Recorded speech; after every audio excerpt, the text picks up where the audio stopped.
जो हमारा हिस्ट्री का सेक्शन है उसे आज हम लोग थोड़ा समझने की कोशिश करते हैं कि किस तरह से पढ़ना है, कितना स्ट्रैटेजिकली ऑर्गेनाइज्ड है। ओके, आपका फोकस्ड एरिया कितना क्लियर है, बस आपको ध्यान में रख के तैयारी करनी है। तो हम लोग देखते हैं आज का हम लोग का जो उद्देश्य है, what is the objective, history syllabus approach. ठीक है, तो यहां पर आप देखो कि जो आपका हिस्ट्री है, इतिहास है, तो ये 4 सेक्शन में डिवाइडेड है, सभी जानते होंगे, एंशिएंट, मिडिएवल, मॉडर्न और जो आपका झारखंड का सेक्शन है। इसमें से आपको सब्जेक्टिव क्वेश्चन 4 पूछे जाएंगे और उसमें से आपको कितने ना 2 क्वेश्चन करने हैं, that is called 2 out of the 4। ना एक क्वेश्चन उठता है कि क्या हम लोग सिलेक्टिव अप्रोच में पढ़ाई करें या एक थॉरो अप्रोच में पढ़ाई करें। तो आपको राइट फ्रॉम द स्क्रैच काम करने की जरूरत है और हमारा एडवाइस है कि जो स्क्रैच से काम करना शुरू करेंगे, कंप्लीट लेबर में काम करेंगे, तो आई थिंक ये एग्जाम को, ये कंप्लीट सिलेबस को कंप्लीट करना इजी भी है और आप इस इजीली इसको क्रैप भी कर पाएंगे। जैसे कि that you do not leave any stone unturned. आपको इतना पढ़ना है कि आप कभी ये सोच के देखो कि हम लोग क्यों सिलेक्टिव अप्रोच पे नहीं जाते हैं। हमारे पास सिलेबस को कंप्लीट करने का क्या क्या अप्रोच है, एक तो सिलेक्टिव और एक you can call thorough approach. ठीक है, so what is the difference between these two, कि दैट सिलेक्टिव अप्रोच की आपको बोला जाए कि ये 4 सेक्शन है, आप झारखंड तैयार कर लो, एक एंशिएंट मिडिएवल मॉडर्न में से कोई भी एक टॉपिक तैयार कर लो। हम लोग देखेंगे कि अभी जो प्रीवियस ईयर का क्वेश्चन है उसमें भी जो किन फोकस एरिया, किन किन टॉपिक से फोकस किया गया, तो आपको एक बेटर पिक्चर हो जाएगा। तो हम लोग हमेशा थॉरो अप्रोच पे बिलीव करेंगे।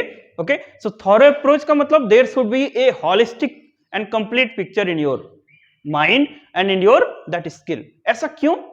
बिकॉज माय डियर फ्रेंड्स, ये आप समझिए कि आप सिविल सर्विस ज्वाइन करेंगे, स्टील फ्रेम के पार्ट बनेंगे, एडमिनिस्ट्रेटर होंगे। तो एडमिनिस्ट्रेटर ऐसा नहीं है कि आप किसी एक पर्टिकुलर फील्ड में, you would be A part of generalist. जो सिविल सर्वेंट होते हैं वो कैसे होते हैं, जनरलिस्ट होते हैं, है ना, जनरलिस्ट। तो एक टॉपिक है जनरलिस्ट वर्सेस स्पेशलिस्ट। सो जनरलिस्ट का मतलब होता है कि they have a sort of knowledges, they have a complete integrated knowledge of the different domains of the different disciplines। हर एक फील्ड में आपका एक एक्सेप्टेड लेवल का नॉलेज, एक्सेप्टेड लेवल का अंडरस्टैंडिंग है और आप अप्लाइड चीजें करना जानते हैं। तो ये तभी पॉसिबल है। आप लिंकेज कैसे करोगे जब तक नहीं आपका कि बैकग्राउंड और एक अप्रोच के साथ क्लियर किया हो। ठीक है, तो अभी देखते हैं, किसी को एडमिनिस्ट्रेटिव स्किल्स बोला जाता है, तो हम लोग किस पे फोकस करेंगे, thorough approach, not the selective one. Second, that we have to develop the characteristics of administrator, that is something called a generalist। मतलब सिविल सर्विसेज की तैयारी कर रहे हैं तो आपके जो कैरेक्टर्स भी उसी तरह से नर्चर होने चाहिए, डेवलप होने चाहिए। तो अब हम लोग वापस अपने प्रोग्राम्स पे आते हैं कि हम लोग इन चीजों को कवर कैसे करेंगे। उसके पहले हम लोग सिलेबस पे एक ओवरव्यू देख लेते हैं कि सिलेबस में आपके कौन कौन से टॉपिक मेंशन्ड हैं। जैसे कि एंशिएंट हिस्ट्री की बात करेंगे तो एंशिएंट हिस्ट्री का मतलब क्या होता है, एंशिएंट हिस्ट्री का मतलब हम लोग एंशिएंट हिस्ट्री, तो एंशिएंट हिस्ट्री में जो सिविल सर्विसेज का सिलेबस होता है वो अब इंडस वैली सिविलाइजेशन से शुरू करते हैं, that is around 2500 BC। Okay, अब ये 2500 BC से हम लोग का सिलेबस शुरू होता है, इंडस वैली सिविलाइजेशन। तब बताओ हम लोग किस टाइम में जाएंगे, अराउंड फिर वैदिक एरा, है ना, वैदिक पीरियड। सो वैदिक को फिर 2 पार्ट में डिवाइड किया गया है, दैट इज कॉल्ड अर्ली वैदिक पीरियड एंड लेटर वैदिक पीरियड, है ना। अर्ली वैदिक पीरियड की मतलब 1500 से अराउंड 1000 BC, इसमें अर्ली वैदिक पीरियड। लेटर वैदिक अराउंड 1000 to 600 BC।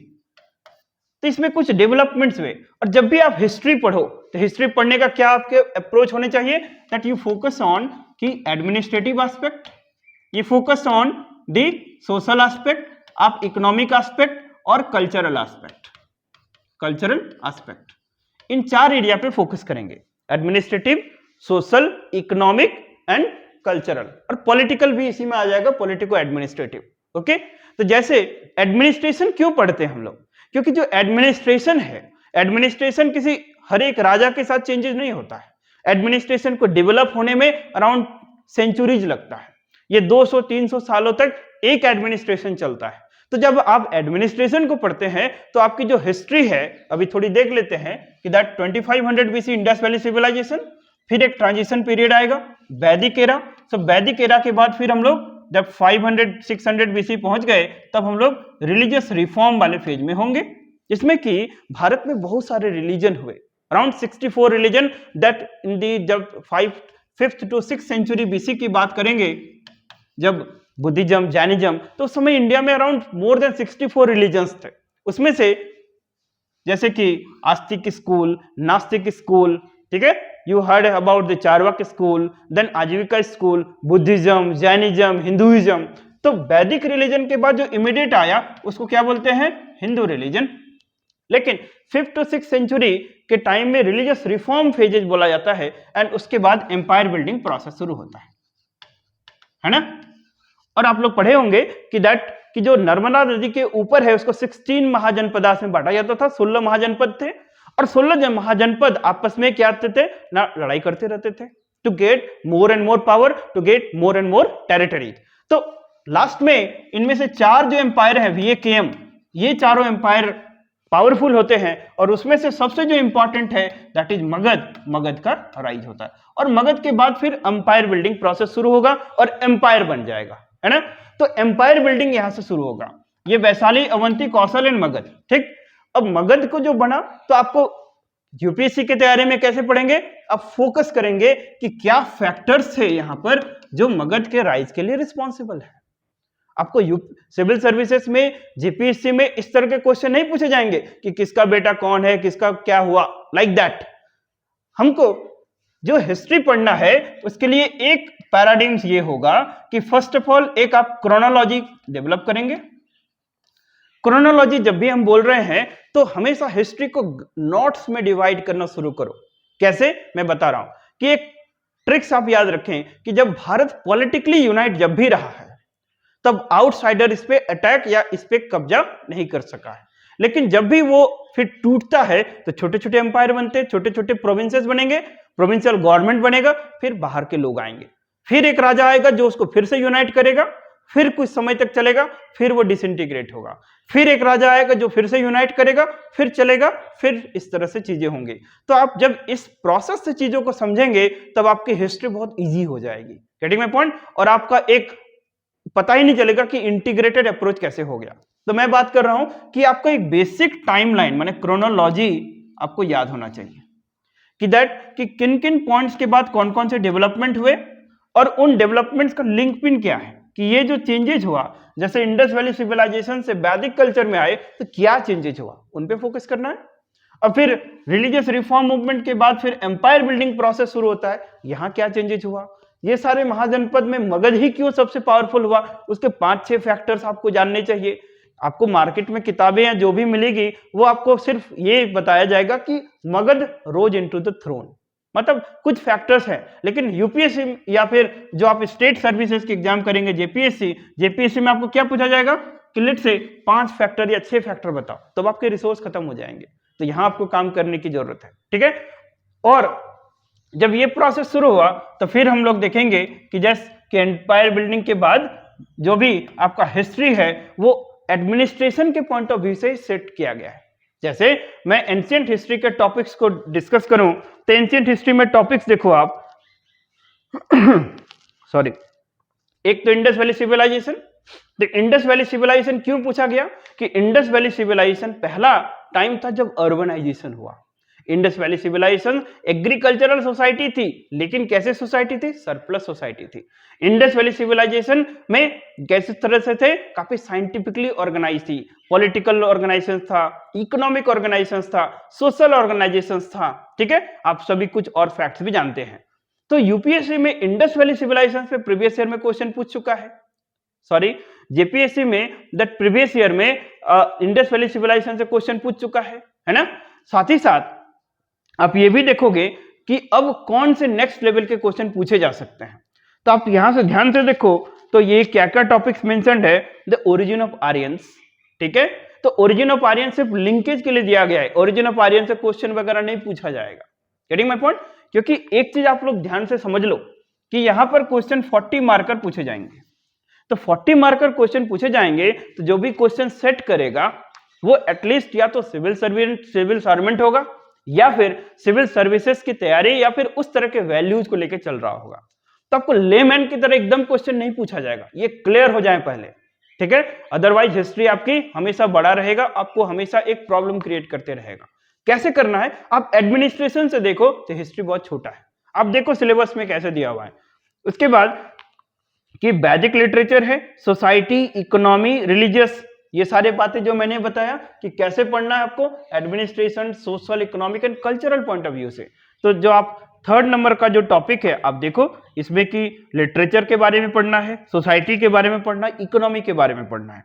उसके बाद Licchavi and that republican constitution, मतलब शाक्य, मल्ला एंड लिच्छवी, ये तीनों गणतंत्र थे, रिपब्लिक्स थे, मतलब उनके जो कुछ इंस्टीट्यूशंस थे जो लोगों द्वारा चुने जाते थे, वो मेंबर्स फिर मेजॉरिटी वोटिंग इसके थ्रू बात जो भी डिसीजंस लिए जाते थे। तो एक छोटा सा एस्पेक्ट है उसको आप पढ़ेंगे क्योंकि that is called Gautam Buddha Shakya से बिलोंग करते थे, तो ये एक ऑर्गेनाइजेशन है। राइज ऑफ मगध एम्पायर, ये टॉपिक में हिडन क्या है कि फैक्टर्स आपको जानने चाहिए। कोई बता सकते हो कि 6 फैक्टर सामने सडनली आप लिखो तो कि what are the 6 factor responsible for the rise of the Magadha empire? ये सारे तो पावरफुल ही थे, बस वैशाली, अवंती, कौशल एंड मगध, तो फिर मगध क्यों राइज हुआ?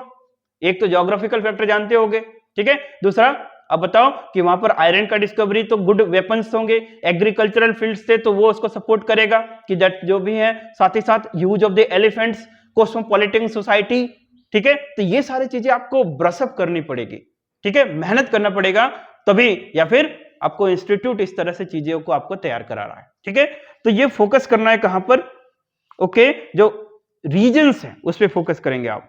उसके बाद मौर्य एम्पायर है, तो मौर्य एम्पायर के बारे में जब हम लोग हिस्ट्री को और एक एस्पेक्ट में डिवाइड करेंगे कि जब हिस्ट्री से आप आर्ट एंड कल्चर को अलग कर दो, ठीक है। हिस्ट्री से, हिस्ट्री में 2 एस्पेक्ट है, हिस्ट्री का जो आर्ट एंड कल्चर है, आर्ट एंड कल्चर, इसको अलग कर दो, और दूसरा यहां से एडमिनिस्ट्रेशन को अलग कर दो। तो एडमिनिस्ट्रेशन से अलग कर दो तो एडमिनिस्ट्रेशन कितना मिलेगा आपको? मौर्यन एम्पायर, ठीक। फिर उसके बाद कौन हुआ? गुप्त, सीधे आ जाएंगे, एक तो कुषाण लोग का मिल जाएगा आप लोग को, ठीक है, फिर गुप्तास लोग का आ जाएगा, फिर हर्षवर्धन का मिल जाएगा, है ना। तो इस तरह से एंशिएंट हिस्ट्री में इतने ही एडमिनिस्ट्रेशन मिलेंगे आपको। आपका सिलेबस उठा के देख लो तो सिलेबस में एडमिनिस्ट्रेशन के पॉइंट ऑफ व्यू से देखेंगे तो 7th नंबर का जो पॉइंट है Kushan. Why Kushan is important? क्योंकि एडमिनिस्ट्रेशन वहां पर जरूरी है, तो वहां पर आपको कुषाण एम्पायर के एडमिनिस्ट्रेशन के बारे में जानना है, ओके। तो आपको सिर्फ हिस्ट्री नहीं जाननी है, फोकस कि जहां पर पूछा जाएगा, जो टारगेट किया जाता है, तो आपका इजी होगा, नोट्स बनाना भी सिंपल होगा और आप अच्छे से एड्रेस भी कर पाएंगे, ठीक है। देन देखो आप कुषाण के बाद फिर मैंने क्या बोला कि दैट गुप्तास, तो सीधे एडमिनिस्ट्रेशन में पहले मौर्य एम्पायर, ये आप फोकस करेंगे। और मौर्य एम्पायर में भी जो मन सो नहीं पढ़ना है, फोकस ऑन एडमिनिस्ट्रेशन, बिकॉज अर्थशास्त्र है ना। तो एडमिनिस्ट्रेशन वहां मिला, एडमिनिस्ट्रेशन गुड है तो वो एम्पायर बहुत दिन तक सस्टेन किया चला, वो डिक्लाइन हुआ तो फिर कौन आ जाएगा? कुषाण। यानी कुषाण क्यों, कौन थे ना? ट्राइब्स थे, सेंट्रल एशिया वगैरह से आए थे, है ना। तो उसके बाद कुषाण क्यों? क्योंकि कनिष्का इज इंपॉर्टेंट, तो फोकस करें कनिष्का पे, फिर फोकस किस पे करेंगे? एडमिनिस्ट्रेशन पे, क्यों वो सक्सेसफुल एम्पायर हुआ, क्या फैक्टर्स रिस्पॉन्सिबल थे। देन फिर कुषाण के बाद फिर मैंने क्या बोला कि जब एम्पायर डिक्लाइन करेगा तो फिर बहुत छोटे छोटे प्रोविंशियल गवर्नमेंट बनेंगे, फिर एक आएगा जो उसको यूनाइट करेगा, है ना। तो यूनाइट करेगा तो फिर एडमिनिस्ट्रेशन बिल्डअप होगा, फिर नेक्स्ट एडमिनिस्ट्रेशन कौन होंगे? गुप्तास। गुप्तास 320 से लेके 540 AD तक गुप्तास लोग थे, तो गुप्ता का एडमिनिस्ट्रेशन आप पढ़ेंगे, एडमिनिस्ट्रेशन पे फोकस करेंगे, क्योंकि एडमिनिस्ट्रेशन हर एक राजा के साथ या किसी हर एक टाइम के साथ चेंज नहीं होता है, एक 200 300 400 सालों तक एक एडमिनिस्ट्रेशन चलता है जो उस एम्पायर को सस्टेन बना के रखता है। Getting my point? अब गुप्तास के बाद बताओ, गुप्तास जब डिक्लाइन हो गया तो लेटर गुप्तास आए, बहुत सारे छोटे छोटे बने, लेकिन कौन ऐसा राजा आया जिसने फिर से यूनाइट किया? बताओ, हर्षवर्धन। तो फिर आप वर्धन एम्पायर के बारे में पढ़ेंगे, है ना। तो हर्षवर्धन में वर्धन एम्पायर का जो एडमिनिस्ट्रेटिव सिस्टम है, स्पेशली हर्षवर्धन का, आप उसको पढ़ लेंगे तो आपका एंशिएंट हिस्ट्री खत्म। आप इस तरह से देखेंगे तो साथ ही साथ आप साउथ इंडिया में जब चले जाओगे तो साउथ इंडिया में कौन कौन से एम्पायर मिलेंगे? चोला, चेरा, पांड्या एंड साटियापुत्रा। अब चोला ही क्यों इंपॉर्टेंट है बताओ? चोला इंपॉर्टेंट इसलिए है कि एक तो इफिशिएंट नेवी, प्लस चोला का जो ऑर्गेनाइजेशन है वो विलेज इकोनॉमी पे बेस्ड था, कि वो एम्पायर था जो पंचायती राज इंस्टीट्यूशन पे फोकस करता था। समझ में आ रहा है? तो इसीलिए आपके सिलेबस में स्पेसिफिकली चोला से क्यों चांसेस होता है कि क्वेश्चन पूछा जाएगा, इसका रीजन ये है ओके कि या तो एडमिनिस्ट्रेशन के पॉइंट ऑफ व्यू से सोच रहा होगा, दूसरा उसकी यूनिकनेस जो उसको काफी अच्छे से सस्टेन किया होगा, ये चलाया होगा। तो चोला है, सबके साथ नहीं पूछा जाएगा। अब जब चोला पढ़ेंगे तो चोला के साथ पल्लवा भी पढ़ लेंगे, क्योंकि पल्लव और चोल में क्या लिंकेजेस है ना, कल्चरल यूनिटी है। तो आर्ट एंड कल्चर, अभी हिस्ट्री से हम आर्ट एंड कल्चर को फिर अलग कर देंगे तो आपको एक यूनिफिकेशन मिलेगा कि आप पल्लव यदि पढ़ते हैं तो चोला के साथ बहुत सारा सिमिलैरिटीज मिलेगा, तो आप एक पढ़ोगे तो दूसरा ऑटोमेटिकली कवर हो जाएगा। तो हम लोग जो यहां पर करेंगे तो यहां पर आर्ट एंड कल्चर को अलग पढ़ेंगे और हिस्ट्री के एस्पेक्ट को अलग पढ़ेंगे। अब हिस्ट्री के भी एस्पेक्ट को हमने तोड़ा होगा कि जैसे एडमिनिस्ट्रेशन के एस्पेक्ट से पूरा हिस्ट्री को आपको देखना है तो आपका क्वेश्चन फ्रेम होगा। अब कहीं से पूछो मैं तैयार हूं ओके। एक बेसिक टाइमलाइन पढ़नी है। बेसिक टाइमलाइन जब हम बोलते हैं तो बेसिक टाइमलाइन से हमारा मतलब होता है कि आप इंपॉर्टेंट रूलर्स को आप थोड़ा बहुत याद रखेंगे। Getting my point? जैसे कि मौर्यन एम्पायर, तो 2-3 आप रूलर जानते ही होंगे, है ना, चंद्रगुप्त मौर्य, बिंदुसार एंड दैट अशोका। फिर जब आप उसके बाद चले जाएंगे तो कुषाण में आप कौन, कनिष्का के बारे में थोड़ा पढ़ेंगे। देन आप फिर क्रोनोलॉजी में नीचे चले जाएंगे तो गुप्तास में आप किसके बारे में याद रखेंगे? 2-3 चंद्रगुप्त मौर्य, ठीक है। फिर समुद्रगुप्ता, चंद्रगुप्त 2, इस तरह से आप याद रखेंगे। Then come to the Harshvardhan empire. Harshvardhan empire में that is called directly Harshvardhan. तो आप बेसिकली एक टाइमलाइन याद रखेंगे कि किस किस टाइम में क्या हुआ। तो चोला एम्पायर पर फिर चले जाओगे तो राजा चोल और राजेंद्र चोल, 2-3 याद रखेंगे। साथ ही साथ साउथ इंडिया जब आप पढ़ेंगे तो साउथ इंडिया में वकाटकास के बाद डिसेंडेंट हुआ कि सातवाहनास लोग आ गए थे। सातवाहनास के बाद फिर और बेसिकली साउथ इंडिया में आपको Vijayanagara empire and Bahmani kingdom के बारे में पढ़ना है। एंड स्पेशली जेपीसी के लिए आप लोग विजयनगर एम्पायर पे फोकस करेंगे, है ना। स्पेशली जेपीसी के लिए किस पे? विजयनगर एम्पायर पे फोकस करेंगे। अब पूछा जाए कि बताओ विजयनगर एम्पायर ही क्यों सिलेबस में दिया गया? आप फिर से देखो एडमिनिस्ट्रेशन के एंगल से कि जो विजयनगर एम्पायर का एडमिनिस्ट्रेशन है वो थोड़ा यूनिक है। क्यों यूनिक है? मैं क्वेश्चन भी बोल देता हूं थोड़ा हिंट की, कि जो वहां के रोल ऑफ ब्राह्मणस थे वो डिफरेंट थे। जैसे हम लोग का जो वर्णाश्रम सिस्टम है, ब्राह्मण, क्षत्रिय, वैश्य, शूद्र, यहाँ पर ब्राह्मण के एक डिफाइंड रोल्स थे। लेकिन इन विजयनगर एम्पायर ब्राह्मण्स के रोल थोड़ा डिफरेंट थे, ठीक है। ब्राह्मण्स एज एन एडमिनिस्ट्रेटर थे वहां पर। So that's why Vijayanagara empire is unique. दूसरा, रोल ऑफ द वुमेन जो था विजयनगर एम्पायर में वो डिफरेंट थे। जो वुमेन रेसलर्स भी होते थे, वुमेन दैट इज कॉल्ड, साथ ही साथ खेती भी करते थे। तो इस तरह से वुमेन का रोल भी डिफरेंट है। तभी आपका हिस्ट्री में या कोई सिविल सर्वेंट सोचता है कि वो अंपायर क्यों क्वेश्चन पूछा जाना चाहिए। क्योंकि जब भी आप पढ़ें बच्चों तो आप सिविल सर्वेंट के एंगल से देखें कि आप एक दिन चल के एसडीएम बनोगे, एक दिन चल के आप डीएसपी बनोगे या फिर कोई अथॉरिटी बनोगे। अथॉरिटी इन सब चीजों पे फोकस नहीं करता है कि हिस्ट्री में कौन किसका बेटा था, किसका किससे लड़ाई हुआ। यदि लड़ाई हुआ और वो लड़ाई से पॉलिटिक्स कंडीशन या पॉलिटिकल कंडीशन चेंज हुआ तो आप उन फैक्टर्स पे फोकस करेंगे कि क्या फैक्टर्स इनेबल किया कि कोई जो विक्ट्री हुआ और किसी का लूज हुआ, ठीक है। तो आप उन पे फोकस करेंगे, आप इस पे फोकस नहीं करेंगे कि कितना वेपन्स यूज हुआ, कितने गोला बारूद दागे गए, ऐसी चीजें नहीं पढ़नी है। Getting my point? अब इसी हमारे लोग का अभी 20 से 25 मिनट के वीडियो में एक बेसिक अप्रोच तो मिल गया होगा कि हिस्ट्री पढ़ने का क्या तरीका होना चाहिए, और आप इस अप्रोच से पढ़ो तो हिस्ट्री आपकी बहुत छोटी है। आपके गिन के जो टॉपिक्स हैं, इन टॉपिक्स में से कितने हैं? एंशिएंट हिस्ट्री में 11 टॉपिक्स हैं। एंशिएंट हिस्ट्री को, इन 11 टॉपिक्स को आप एडमिनिस्ट्रेशन में एक पूरा सीक्वेंस डेवलप कर लो, कल्चर में पूरा सीक्वेंस डेवलप कर लो, देन आपका हिस्ट्री बहुत छोटा हो गया, है ना। उसी तरह से जब आप मेडिएवल पढ़ेंगे तो मेडिएवल में आपका एक तो टाइमलाइन, मैंने बोला कि बेसिक आपका टाइमलाइन तैयार होना चाहिए कि मेडिएवल हिस्ट्री कैसे होती है, कि अरब मोहम्मद बिन कासिम के इन्वेजन से आप एक पढ़ते चले जाओ till the death of Aurangzeb, है ना। देखिए मेडिएवल हिस्ट्री में भी आप कैसे तैयार करेंगे ना, अरब इन्वेजन्स। सो अरब इन्वेजन से लेके 1707 तक, जैसे कि जब औरंगजेब का डेथ हुआ था तब तक आप पढ़ेंगे। अब इसको पढ़ना कैसे है, यहां पर फिर अपना एडमिनिस्ट्रेशन वाला एंगल लगाओ और कल्चर वाला एडमिनिस्ट्रेशन लगाओ। द कल्चर वाला एंगल और एडमिनिस्ट्रेशन वाले एंगल से हम लोग जब देखेंगे इन चीजों को, तो एडमिनिस्ट्रेशन के एंगल से देखेंगे तो बहुत छोटा है मेडिवल हिस्ट्री। कैसे छोटा है, अब ध्यान से देखो कि पहला तो दिल्ली सल्तनत, यहां पर एक एडमिनिस्ट्रेशन मिलेगा, फिर मुगल अंपायर, यहां पर एक एडमिनिस्ट्रेशन मिलेगा, और सूर अंपायर, यहां पर एक एडमिनिस्ट्रेशन मिलेगा, और दैट इज कॉल्ड मराठास, यहां पर एक एडमिनिस्ट्रेशन मिलेगा, है ना। तो देखो यूपीएससी सॉरी आपके जेपीएससी में सूर अंपायर का पूछ चुका है पिछला जेपीएससी में। अब बच्चा ये सारे एडमिनिस्ट्रेशन, तो चांसेस है कि इन्हीं में से किसी से पूछा जाएगा यदि वो एडमिनिस्ट्रेशन के एंगल से देखता है। तो एडमिनिस्ट्रेशन के एंगल से देखोगे तो पूरा मिडिवल हिस्ट्री बस ये चार है ना, कि आप मिडिवल हिस्ट्री में मुगल एडमिनिस्ट्रेशन अच्छे से तैयार करो कि मुगल एडमिनिस्ट्रेशन में मनसबदारी सिस्टम है, दैट इज कॉल्ड टोडरमल बंदोबस्त है, जिसको आईने दसाला सिस्टम बोलते हैं, एंड उसमें से अकबर का जो स्पेसिफिकली आप पढ़ो कि अकबर की रिलीजियस पॉलिसी क्या थी, अकबर की एडमिनिस्ट्रेटिव पॉलिसी क्या थी, अकबर की सोशल एंड कल्चरल पॉलिसी क्या थी, अकबर पे फोकस रखना है। प्लस अब ये बताओ कि मनसबदारी सिस्टम क्या है ना। मनसबदारी सिस्टम एक ऐसा सिस्टम था जिसमें कि सिविल एडमिनिस्ट्रेशन और मिलिट्री एडमिनिस्ट्रेशन को एक ही साथ गवर्न करना था, है ना। जैसे आज के टाइम में सिविल एडमिनिस्ट्रेशन का मतलब डीसी हो गया, कमिश्नर हो गया, इस तरह के हायरार्की में सेक्रेटरी जो लेवल है कैबिनेट सेक्रेटरी तक, वो सिविल एडमिनिस्ट्रेशन हो गया।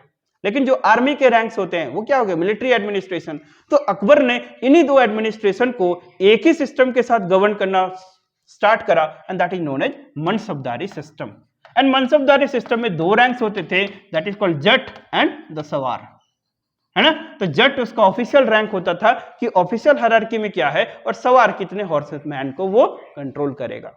तो एडमिनिस्ट्रेशन से पढ़ेंगे ये दिल्ली सल्तनत का एडमिनिस्ट्रेशन, दैट इज कॉल्ड 1206 से लेके 1526 तक, ये पूरा इतने सालों के लिए एक ही एडमिनिस्ट्रेशन पढ़ेंगे दिल्ली सल्तनत। ऐसा नहीं कि हलेक हलेक इंडिविजुअल के बारे में पढ़ेंगे, आपको एक इंडिविजुअल से पूछा नहीं जाएगा, क्योंकि ऐसे भी पढ़ना है कि 40 मार्कर क्वेश्चन का कुछ एक ना डेप्थ होना चाहिए ना, इंटेग्रिटी, जो मनसब में 40 मार्कर नहीं पूछा जा सकता है, तो आपको इस तरह से पढ़ना है। अब देखिए सूर एडमिनिस्ट्रेशन, सूर अंपायर जब पूछ दिया, इसका मतलब पोटेंशियल है कि वो मुगल की ओर जा सकता है या फिर मराठा पे जा सकता है।